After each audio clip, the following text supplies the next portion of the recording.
left San Diego to go eastward. Over the last several years, having written the book and having devoted a lot of time to bipolar work, at our counseling and psychological services at University of Virginia, I typically wind up seeing most of the bipolar students that come through our service, either to assist with diagnosis or to actually get involved in their treatment. So at this point, I've seen a lot of bipolar folks. It's something that I've really kind of been immersed in over the last 5-6 years, and it's been fascinating for me. It might help me to know a little bit about the audience I'm speaking to, so I want to ask you a few questions. First question, and I really do not want people to self-disclose if they are not comfortable, okay? Only if you're comfortable. I'm curious, just by show of hands, how many here are currently attending college with bipolar disorder? Great. How many here are perhaps high school students planning to go to college with bipolar disorder? How many here are parents of someone in school with bipolar disorder?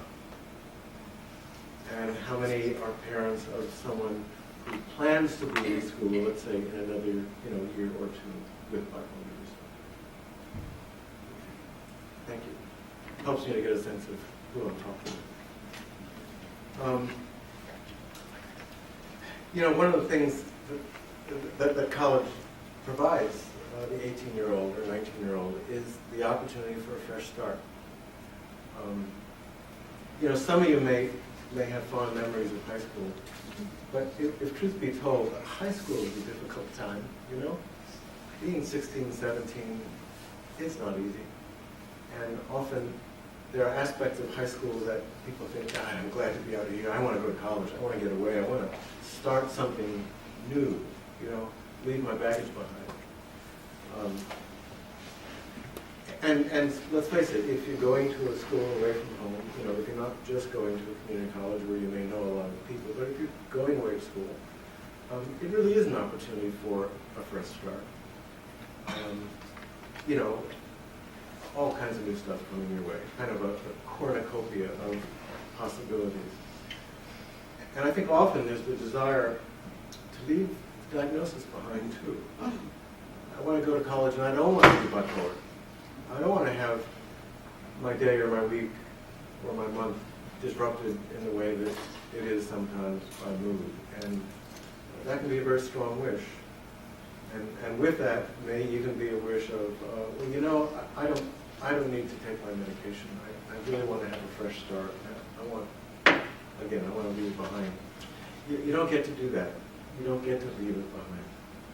And so that's one thing that high school seniors, as they're approaching college, really have to come to terms with, which is, I am going to school with this disorder.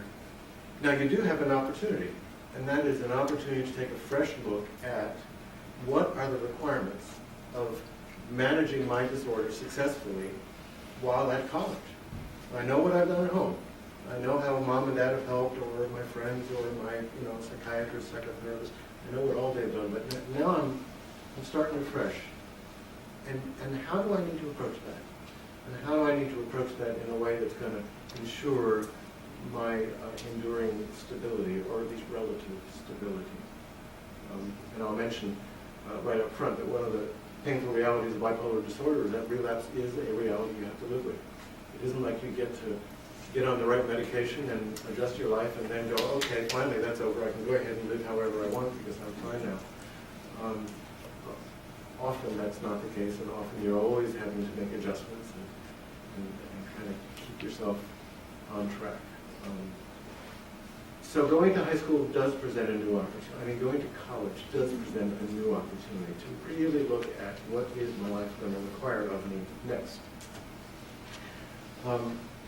Now, a lot of hands went up when we saw that there are families of students in universities here. And if you're considering what next, there were only 2 or 3 folks who said they have people whose students are going to be going to college in the next year or two.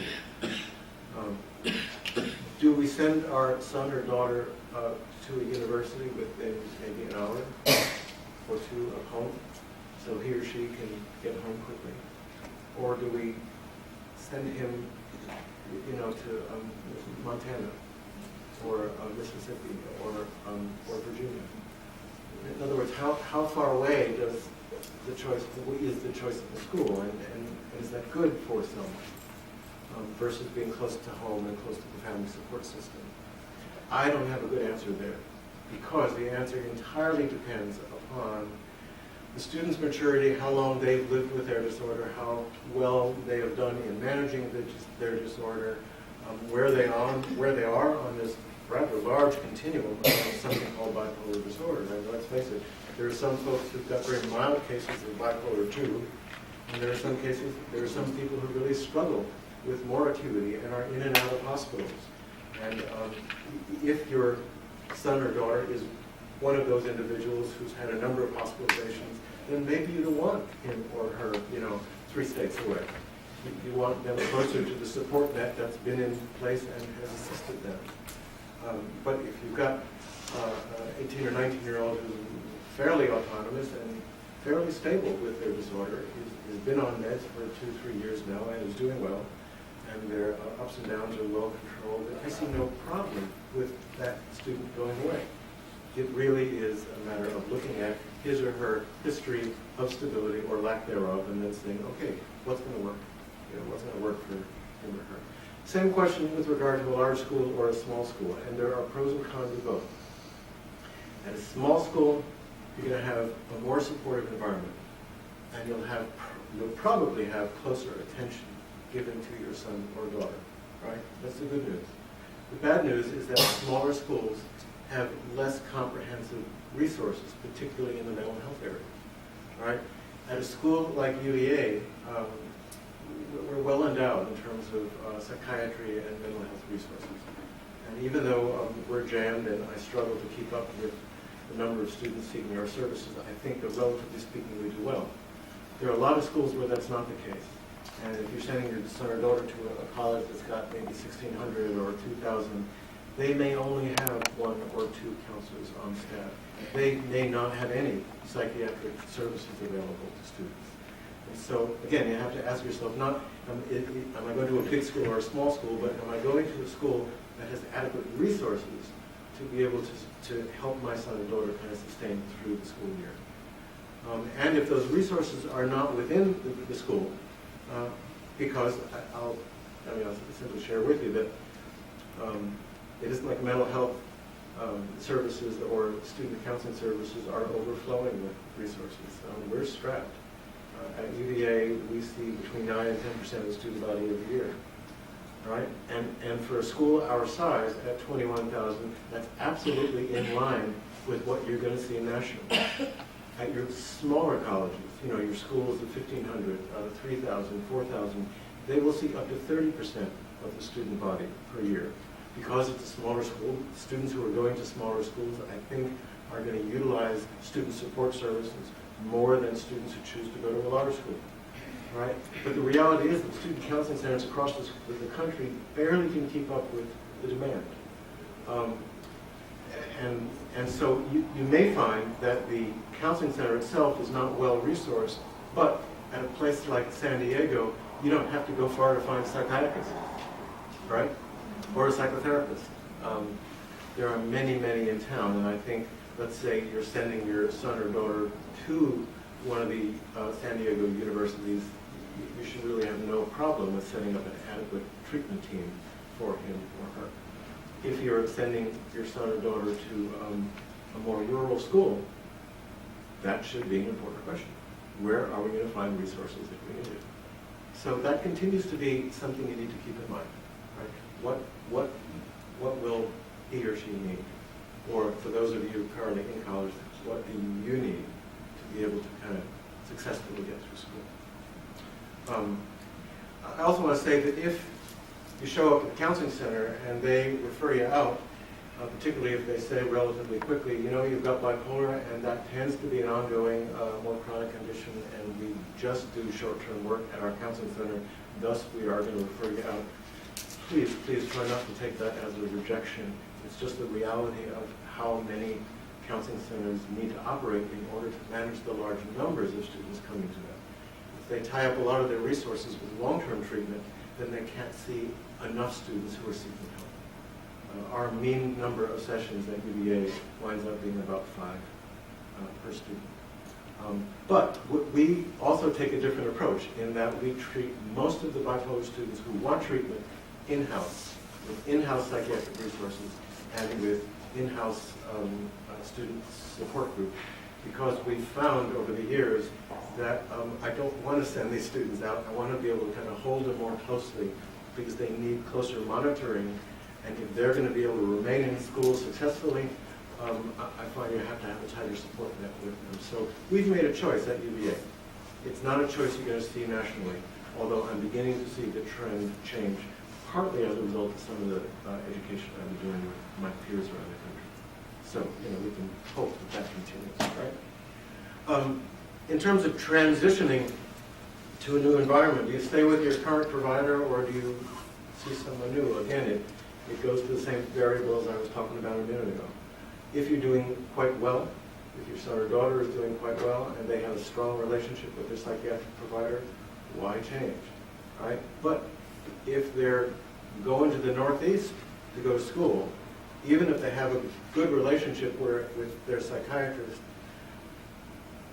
getting a hold of their psychiatrist and seeing him or her in the midst of a crisis over 2,500 miles isn't easy.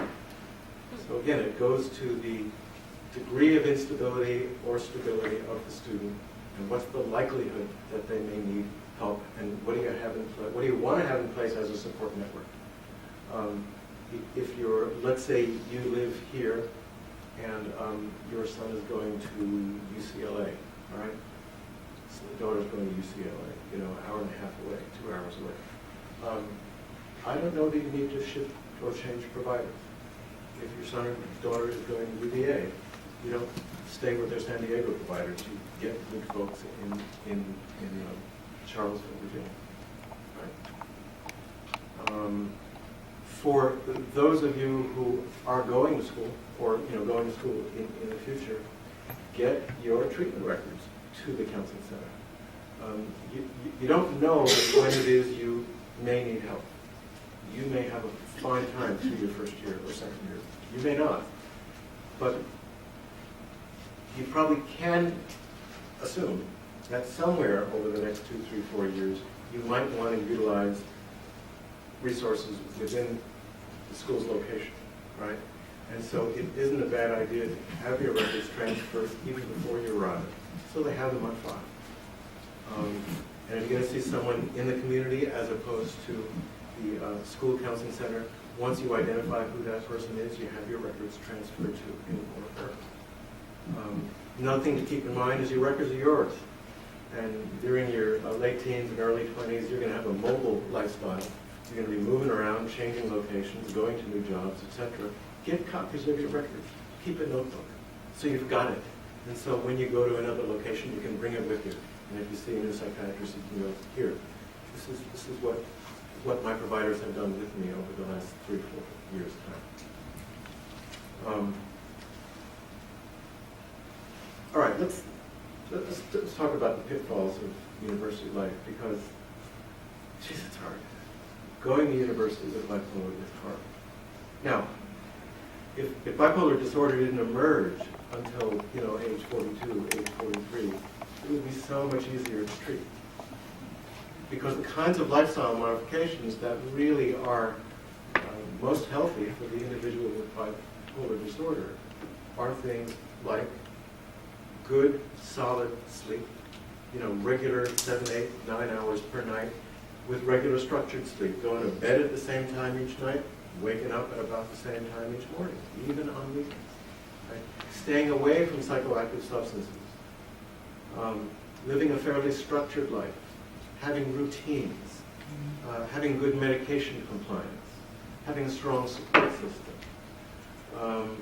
trying not to act on your impulses and do stuff that feels just fun and risky because, hell, it feels fun and risky. right? But using judgment and saying, is this good for me? You know, is this gonna, am I gonna be safe if I do this or that? We figure out how to do that, hopefully, by middle age, you know? But at 18 or 19, you're faced with all that stuff, and mostly you don't want it. You don't want to go to bed at 11 or 12 o'clock when the rest of your floor is up till 3 in the morning. You know, you don't want to go to a party and not drink when they've got an open keg there and everyone else is drinking. I mean, being at a party sober when everyone else is drunk is pretty crazy. It's just not very much fun. Right? You don't want to comply with the kind of lifestyle modifications that are needed to live well with bipolar disorder because you want to fit in. You absolutely want to fit in. I mean, who at age 18 or 19 doesn't? Right? So making those adjustments are really hard for the late adolescent or the young adult. As I said, the reality is that poor sleep hygiene, frequent substance use, and high stress just are the norms of college life. Right? University is a 16-week pressure cooker, and the pressure intensifies as you progress through it. You know, it is not a low-stress environment. In fact, I think it's a much more stressful environment than many of us experience in our adult work lives. For most of us, at 5 or 6 or 7, you get to go home. You get to have weekends. You get to go on vacations where you don't have 20-page papers hanging over you. You don't have to study for 3 midterms coming up the next week. That doesn't mean that sophisticated work life is not stressful, but it's not as stressful as college is. And for those of you who think back and say, "Oh, my college years were the best years of my life," I promise you've got some selective, distorted memories.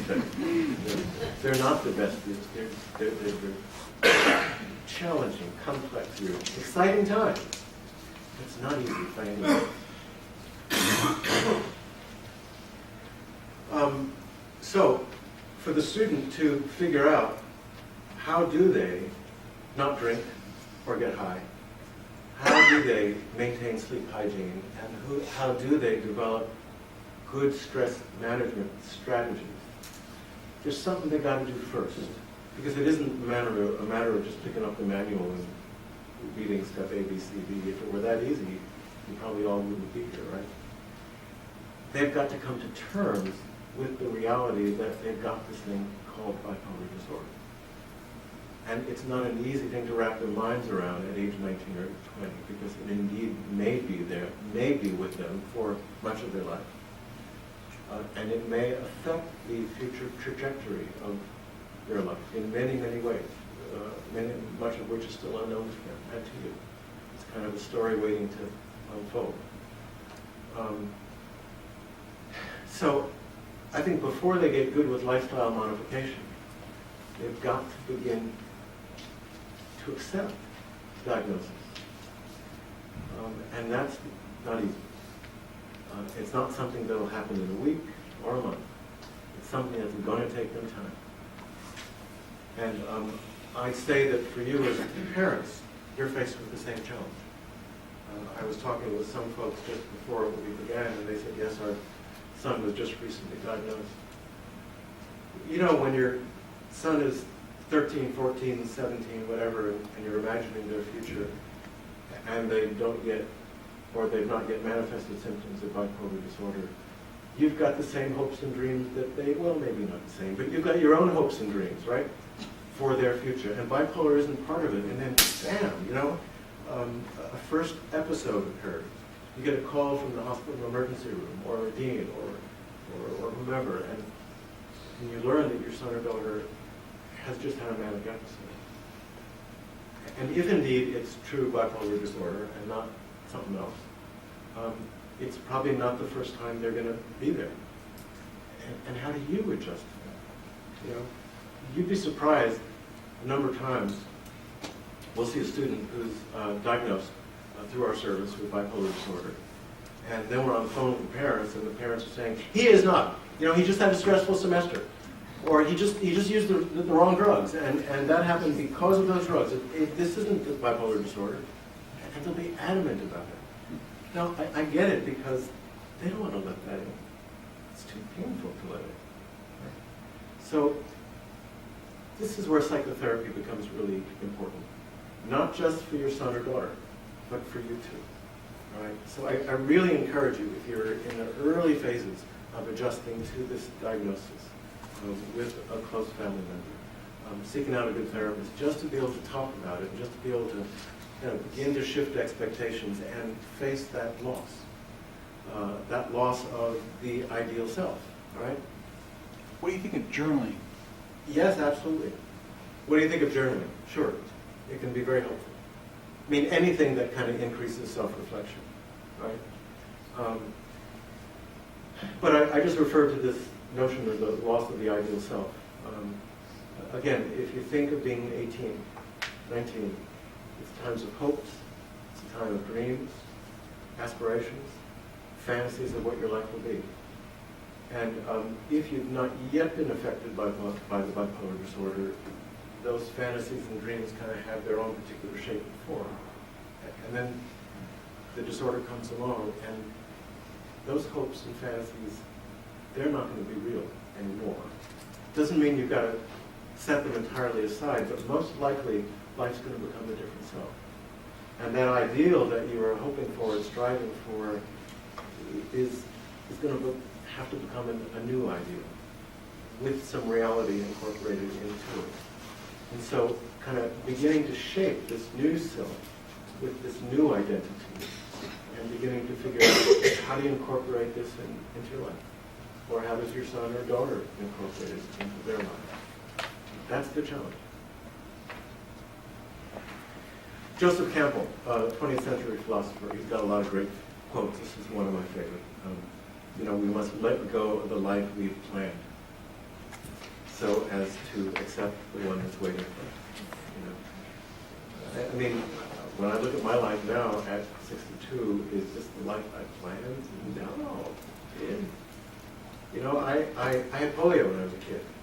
I'm with a cane now, but often I'm with an electric wheelchair when I'm doing more extended, I didn't move into my chair until about 5-6 years ago. Did I think I would be in a chair when I was 25 or 30? No.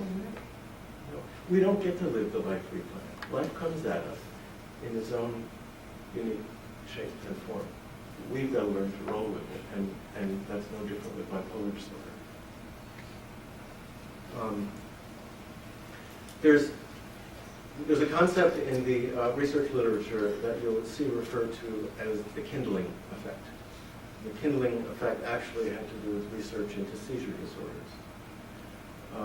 And it had to do with if you deliver what is the threshold of a low rate of delivery of electronic current needed to evoke a mild seizure in the research subject, all right? And what you find is that the longer that electronic current is delivered over time, the more that threshold drops. In other words, the threshold for the activation of a seizure lowers with continued insult or continued stress. Right? The same holds for bipolar disorder. If you look at the early course of your disorder or your son or daughter's disorder, if it goes through sustained acuity, where you're experiencing significant destabilization, and you've got several hospitalizations, and you're not using good lifestyle management, and you're drinking, and you're stressing, and you're not sleeping, and you're essentially setting yourself up for relapse again and again, we can almost assure you that the long-term course of your disorder will not have as good a prognosis as if early on you make the kind of necessary adjustments that your disorder will require. So those where we see an early course of the disorder that is not acute, the prognosis is better than the long-term prognosis for those where the early course of the disorder is much more unstable. All right, now why is that relevant? It's relevant because a lot of college students will want to say, I don't want to deal with this stuff now. I know what my mom and dad told me. I got it, I know. But, I just want to have fun. I just want to be with my friends. I want to hang out and do what they're doing. There are long-term consequences to that. And I really work with students on educating them about that, because they need to know that if they disregard the lifestyle management issues that are so important for them, they really are setting themselves for long-term, they're setting themselves up for long-term struggle. And I don't want to see that happen. I want them to have good lives. And you as parents want them to have good lives as well. So, accepting the diagnosis, really getting it, and then moving forward appropriately is a huge deal. It's not something small, it's huge, right? I'm going to return to that, but I want to move on to something next. But I think I'll come back to that. These are what I call academic parachutes. Right? What's a parachute? It keeps us from, it helps us survive a crash. Right? If the plane's going down, it helps us to land somewhat safely. We still might be banged up and bruised a bit when we hit the ground, but we're not going down and crashing with the plane. Right? An academic parachute is the same thing, and there's a whole gaggle of them that university students have available at their disposal. Most larger universities will have disability support services. Bipolar disorder is a psychiatric disability. You will qualify for disability support services if you have adequate documentation of your disorder, right? And that can make a big difference. Our disability support services will give academic accommodations to students where they will receive extended testing times, flexible attendance policies, flexibility around course assignment submission, abilities to take incomplete grades if they can't get things wrapped up in time at the end of the semester. There's a lot of this that can be really critical when, in week 12 of a 16-week semester, a student winds up in a hospital for a week because they've had a manic episode. So you need to have some of this support stuff in place to be able to make sure you get through the semester instead of crashing and burning. I really encourage students, if you're going through a period of mild to moderate disability, to go talk with your professors. In the first or second class, you go and you meet him or her during office hours and you say, I want you to know that I've got bipolar disorder. I'm doing okay now, fortunately. But I know that from time to time, I hit rough patches. I struggle. Sometimes I get so depressed I can't get out of bed. Or sometimes my mind is flying and I just can't focus on the kind of stuff I need to focus on to get my work done. And if that happens, I will let you know, or I will have my psychiatric providers get in touch with you, but I want you to know ahead of time so that if I come to you at some point in the semester talking to you about this, you know I'm not making up some cockamamie excuse. It's real. And that kind of open, frank discussion with the professor at the outset of a course will actually really serve you if you hit a rough patch during the course of the semester. Better to do that than to call the semester, than to call the professor, look, I haven't been to class for the last 3 weeks. I know you must be wondering where I am, but just so much better to have that conversation ahead, right?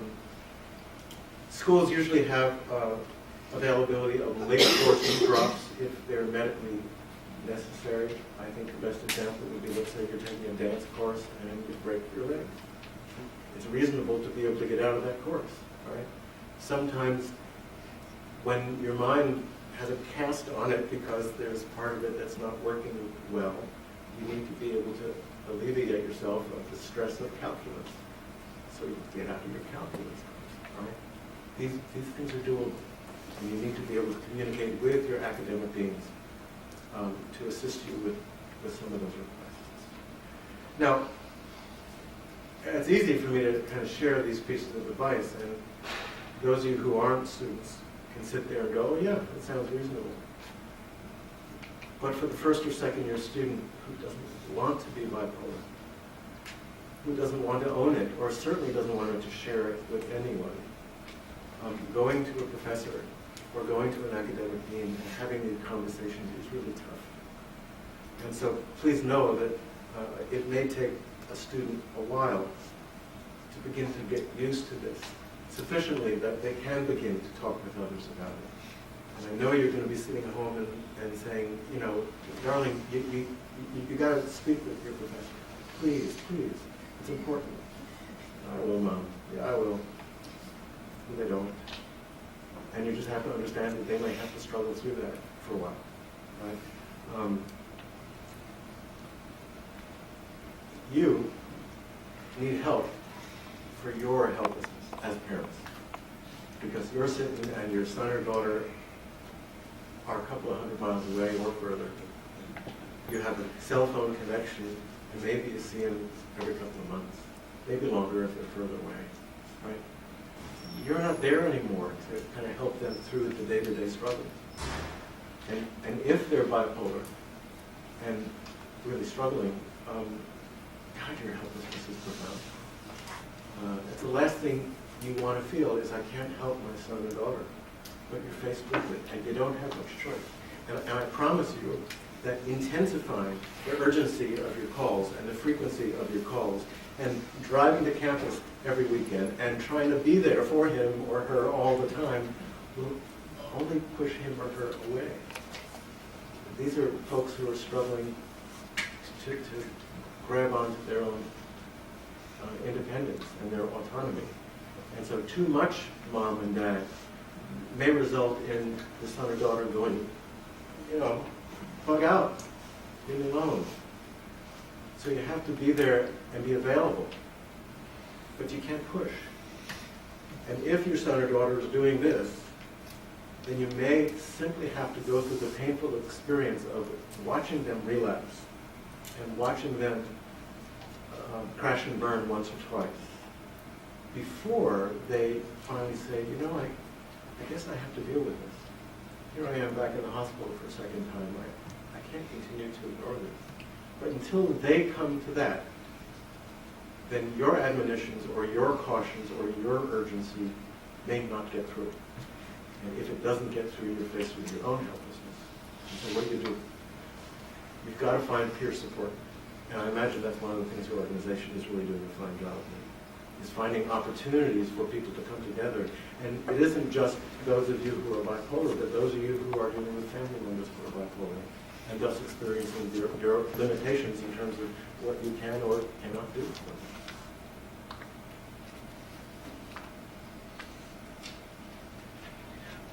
I want you to think back, for those of you who are 40, 50 or older, you know, think back when you're 18.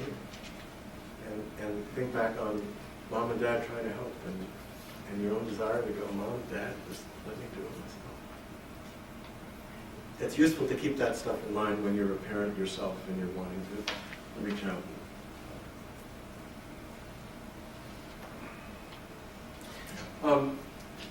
You also have to become good at managing your own anxieties and not have them become too ever-present in your son or daughter's life. Like I said, the phone call 2 or 3 times a day may not serve you, actually. And so who do you go to with those anxieties? You need to find that in your own world, not in your son or daughter's world. Being there, being patient and available if and when they need you is what you can do best.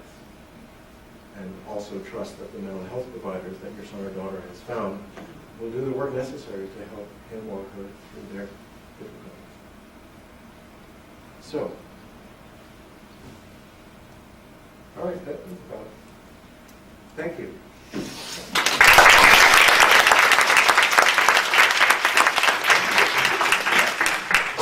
What thoughts do you have? Questions, comments? There, sir? One of the suggestions that the counselor had was for him to take a semester off Yeah. and come back home. Yeah. And I was just wondering whether that would, obviously that didn't happen, but. Yeah, well, that has everything to do with what he's going to do when he comes home. Just coming home, sitting around, doing nothing is not going to be good for him.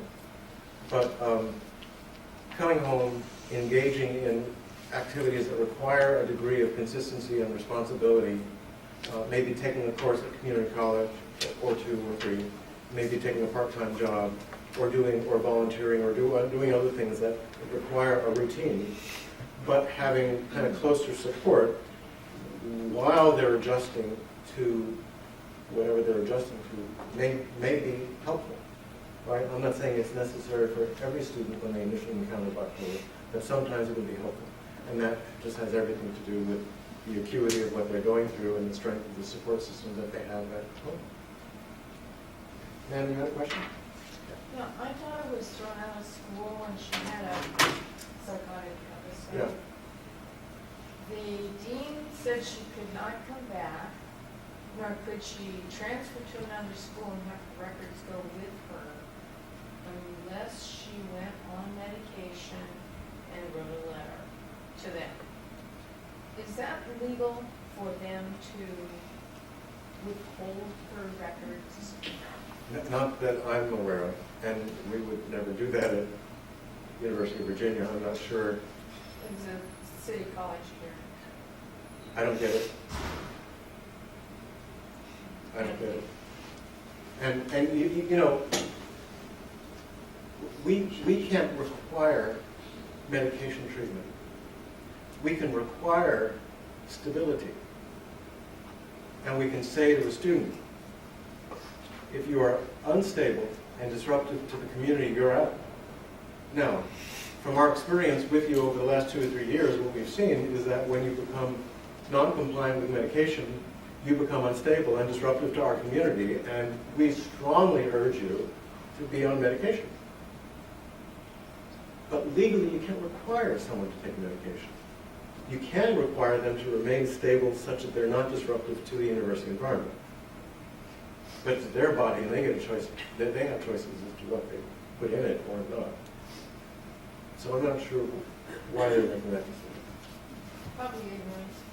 Probably. And we have a list of advocates that can help, lawyers and advocates. So if you want to get that list, you can send me an email and we can send out a list of these educational advocates who can go to bat for you, talk to the dean. Of course, your daughter is probably over 18, right? 43. So she will need to sign a release because of HIPAA. And it will be between your daughter and the advocate, unfortunately, not between you and the advocate. Do you find that your students with bipolar, I know it will vary by everyone's aptitude, but do you find that some of the students maybe take a little lower course load? Can you address that? Well, again, it depends on the course of their disorder. But I say to many of my bipolar patients, this may not be a 4-year deal for you. But I also say there's no rush here. You know, this isn't a race to the finish line. And I absolutely promise you, when you're 43, you're not going to be looking back and going, damn, I wish I graduated a semester sooner. You know, I mean, taking an extra semester or even an extra year, in the long run, it don't matter. What matters is remaining stable and living well. And if taking 3 or 4 courses per semester instead of 5, then is better manageable, then by all means do it. I really, really encourage that. Russ, there are organizations that set up support groups on college campuses. Do you know about those, or can you Yes. speak to those? Well, yeah, there are a couple at UVA.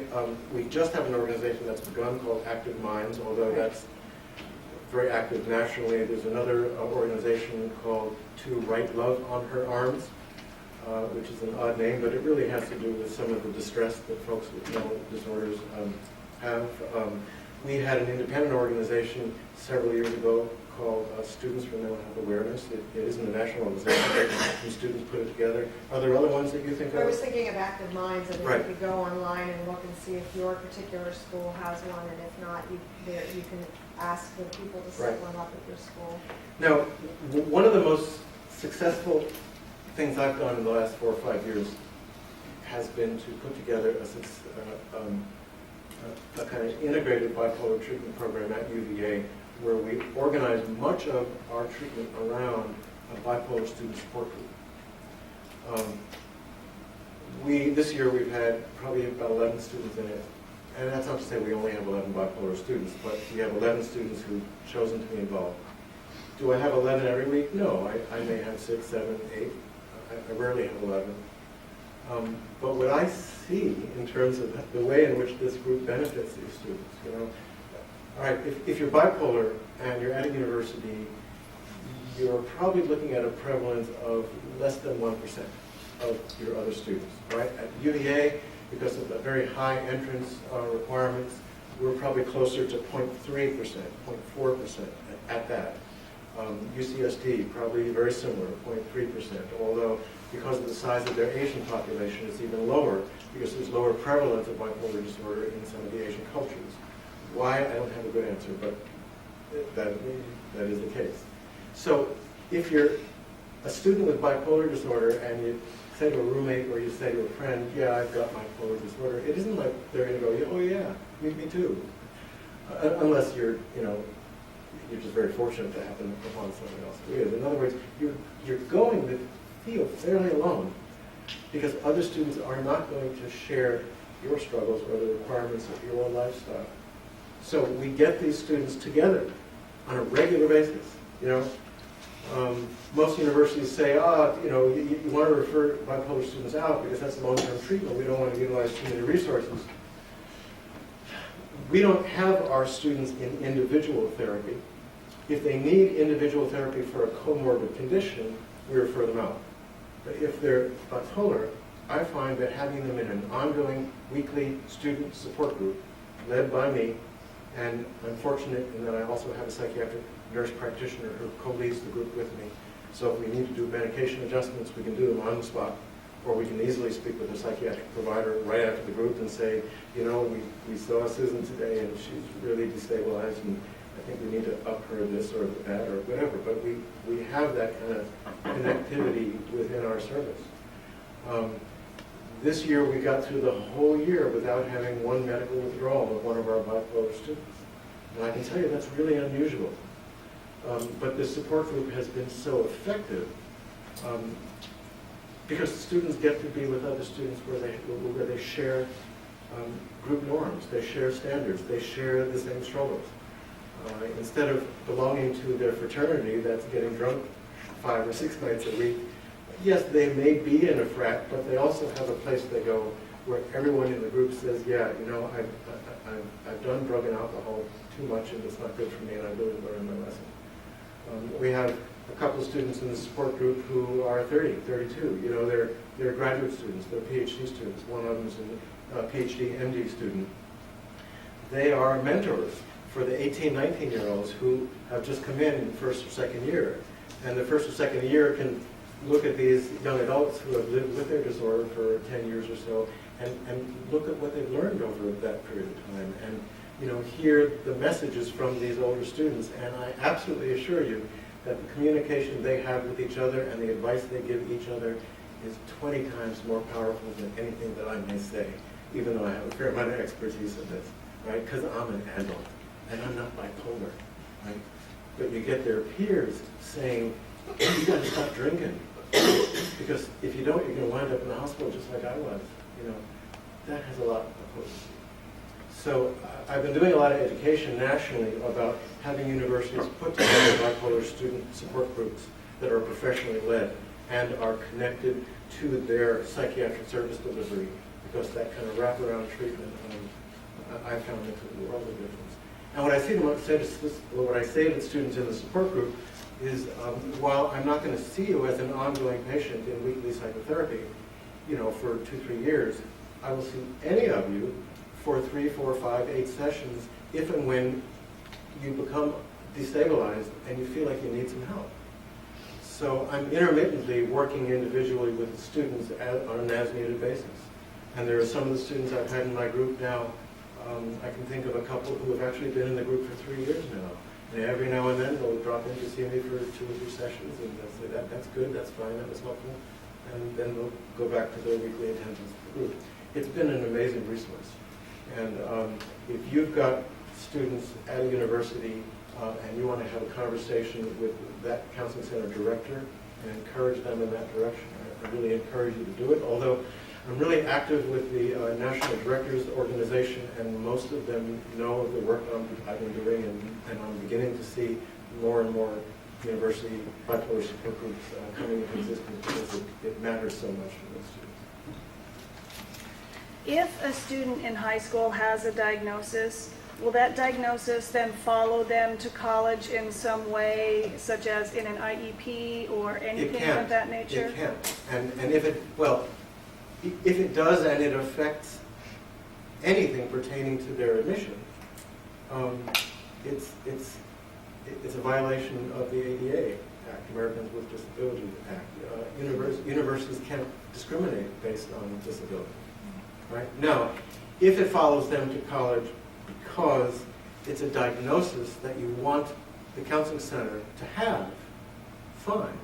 But then it resides within the medical records of the student health or the counseling center, and that is private. No one in the university has access to our records without signed written release of the student if they're 18. So the IEP, all that does not go? No, it doesn't. Okay.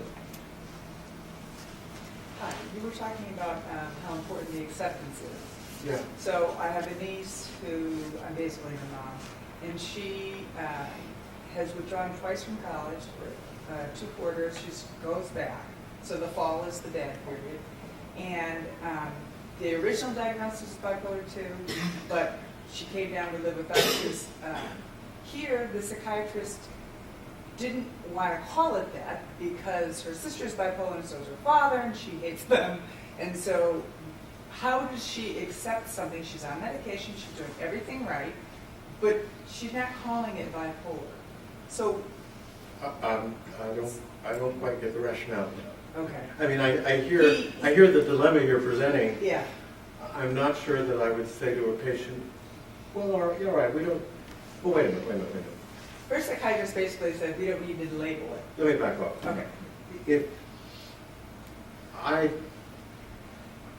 I've seen a student over the past year who strongly rejected the diagnosis.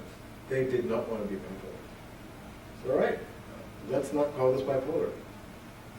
But are you willing to take some meds to help you sleep regularly? I don't want a mood stabilizer. It's okay. We're not going to initiate treatment with a mood stabilizer. Are you willing to take medication at night to help you sleep? Yeah, I'll do that. Are you willing to take some anxiety medication every now and then, if and when you get too revved up, too anxious? I don't want a mood stabilizer. No, I'm not talking about a mood stabilizer. I'm talking about, simple tranquilizer. Yeah, okay, I'll do that. So let's start there. And let me just see you, every few months over the next year or so, and let's see how you do. So, If that's where I need to begin in order to establish a relationship with someone, then yes. And so it may be that your psychiatrist or her psychiatrist is simply recognizing kind of the resistance that's there and going with it. yeah. So she's doing everything right. She's Yeah. taking her meds and Yeah, doing all that yeah, stuff. yeah, But okay. Yeah. Leave it. Yeah, leave it. Now, long term, that probably won't work for her. But for now, Okay. yeah. What are your ideas, or is there a place to find on the web somewhere majors and careers when going to college? I found myself going through college and graduating with a degree and starting grad school, and it does not, the job at the end of it does not fit well with with being bipolar. It doesn't have the day in and day out. I know. That's earlier I was talking about some of the longer term modifications you need to make. Sometimes that's a painful one. I'm thinking of a student who we treated a couple of years ago, and she was a 4th year medical student getting ready to graduate med school and go on to a surgical residency. And she had her first manic episode. And we said, surgical residency is not what you want to be doing in the next year. You may want to take some time off for a year, get more familiar with this disorder of yours, figure out what its requirements are going to be before you jump into medicine. And if you're in a similar place where the major you had aspired to no longer fits, then ultimately, in 20 years, you're going to be better off by saying, okay, so what do I do differently now? And maybe, what if I have to go back to college for another couple of years to get retrained, to get respecialized. But you might be better off doing that than kind of pushing your way through it, because damn it, that's the degree I have, so I want to go do it anyway, because I don't want to waste all that time and energy I put into it. Because then you might be setting yourself up. So are there, Oh, are there places on the web? Not that I'm aware of. I think a lot of that comes down to some common sense thinking in terms of what are the requirements of different professions. But sometimes you're right, you may not know that till you actually get inside of it. You know, you may not know what it's like to be a management consultant, an investment banker, until you're in that world. And so without knowing that, you may say, well, okay, I want an MBA. And certainly I see bipolar being a real challenge for law students who may be able to get through law school, but then the requirements of being a junior associate and having to work 50, 60, 70 hours a week. You know, mine was even more on the opposite. I was going to be a college professor and a writer, and it's a lot of time spent with on my own and not going in any certain direction. Summers off, winters off. Might change in my schedule all the time, and just found that it's not enough. that wasn't good for you, right? Yeah. You were going to say something. I was going to mention that last month we had Maggie Reese, who wrote the book Runaway Mind, and interestingly, she was a collegiate runner in college. And that's where she had her first break. She also broke her leg in her last race and finished first. But she went on to become an author. And so she's now on the lecture circuit, and she goes around speaking about her life, having bipolar, and her book. But what the accommodation that she has come up with, even though you may or may not think that being an author is a stressful experience, when she comes to the lecture, having to set up the table, have all the books, have the proper change, make sure that her laptop is working, etc., was too much stress for her. So she has, who is it that comes with her? Her publisher?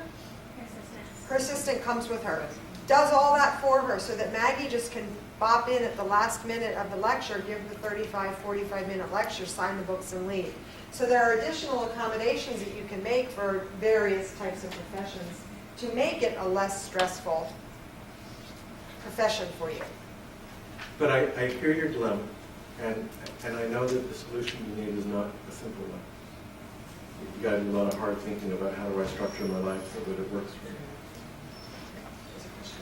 I understand that bipolar manifests very often late teens, early 20s, and I understand the stressors causing it, particularly at that age.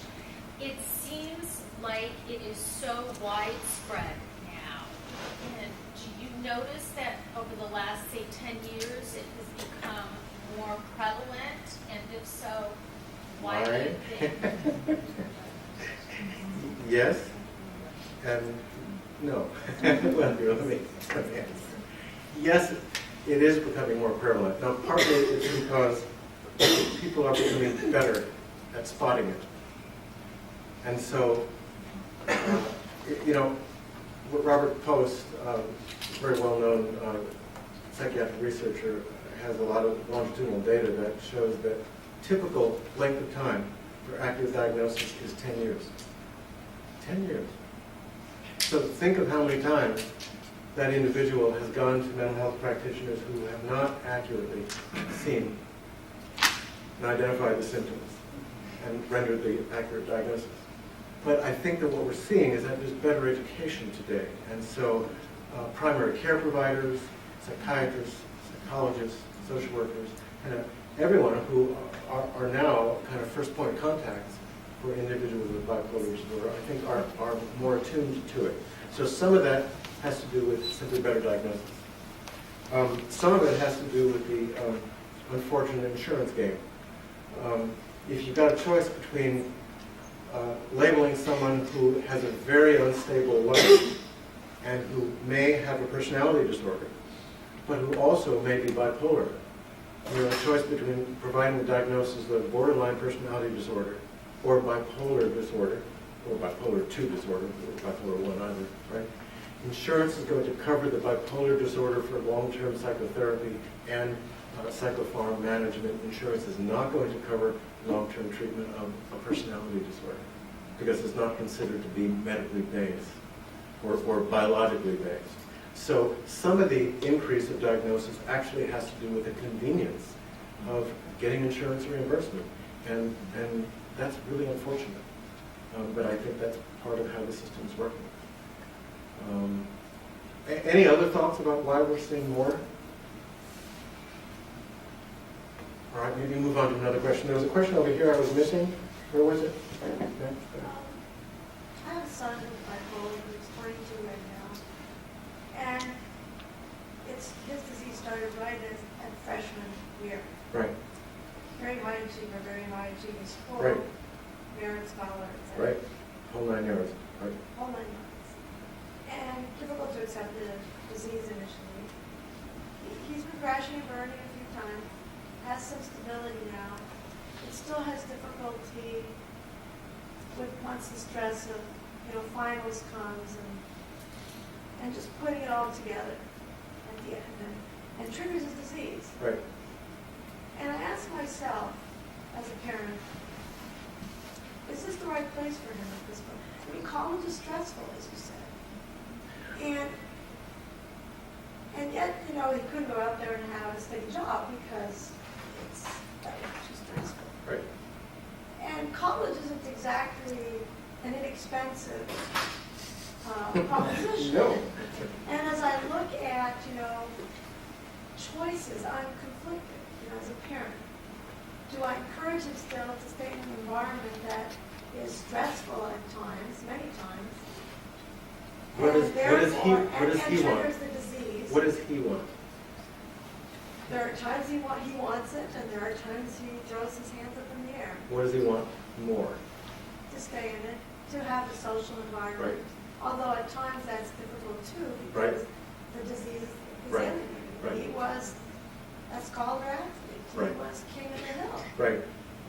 So as a parent, it's a tough one. And do I just support and be there, which I've done, but I ask myself, is that still okay? Hang in there, even if he crashes or burns. I mean, he doesn't always go to the counseling center. He doesn't always tell Right. his teachers. He doesn't Again, wait to the last minute. We've got to come back to the reality now that at 20, you said? 22. 22, these are his choices. And he's got a painful road ahead of him, or a challenging road ahead of him. It's quite different than a road without a disorder. But he's driving now, and he's got to make those choices. Now, he may, at some point, maybe soon, say, I need a break. Good choice. But he's got to make those choices. There's not much you can do now in terms of those choices. What about that disability But accommodation you support. talked about? You mentioned that students can get a disability accommodation, so Right. maybe they get extra time to take Right. the exam, or they Right, can take it a couple weeks later than the other students, or things like that. Maybe that would help. right. Yeah, I mean, does he utilize disability support services? Yes, he does. Uh-huh. He does. But that doesn't take away the stress of finals week. It doesn't, like I said earlier, it's an intense pressure cooker. It's a 16-week pressure cooker if you're on a semester system. And disability support services can help, but only so much. Yeah, And when he crashes, he doesn't crash. yeah. I was just going to ask, can you speak a little bit about a diagnosis of bipolar disorder that was triggered by substance abuse? Yeah, I'd be glad to. We see some students whose hypomania or even mania is almost always related to substance, right?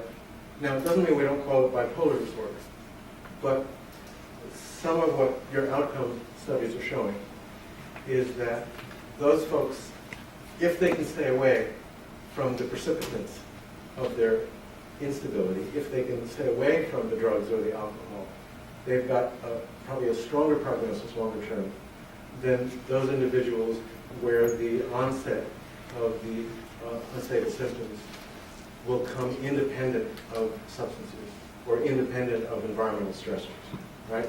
So sometimes someone with bipolar disorder is going along and they're doing well, actually, and they're not under an unusual set of stressors, and essentially out of nowhere, they begin to become unstable.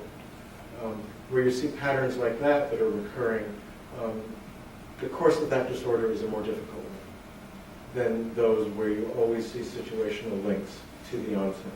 And then it's a matter of working with the student to say, look what's happened the last 3 times you've been manic, and look at what's brought that on. How do we help you to stay away from drug use? I have a couple other questions. How long? Oh, one other question. When those students say to me, if I stop drinking or stop getting high, will I be free of this disorder? I say, I don't know. But it's really worth trying to find out. Now, what about the course of medication then? Like, would you ever stop medication? I think if you have a sustained period of stability with medication, and I'm talking about a year and a half, 2 years, 2.5 years, it's reasonable to back off of meds or even do a trial without meds to see how someone's done, especially if the precipitants of their unstable periods have been because of substance use. It's reasonable. But if you back off the meds, you watch the person very closely. There doesn't need to be like a long period of Yes. stability. Yeah, I wouldn't say 3-4 months free of symptoms. Okay, now you can go off meds. Yeah.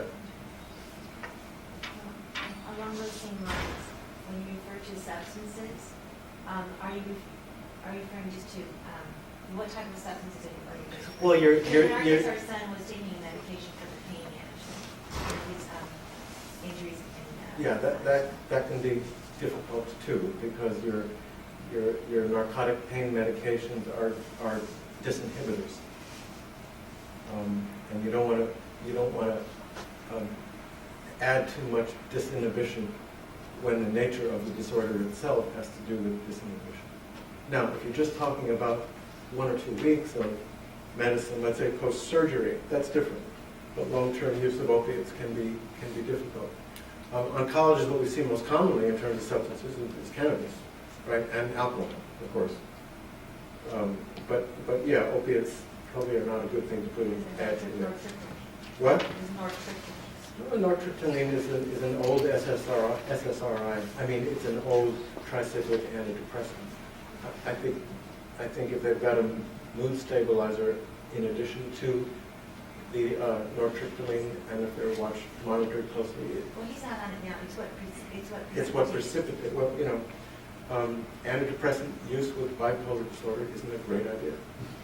It's like You didn't know he had it. yeah, right.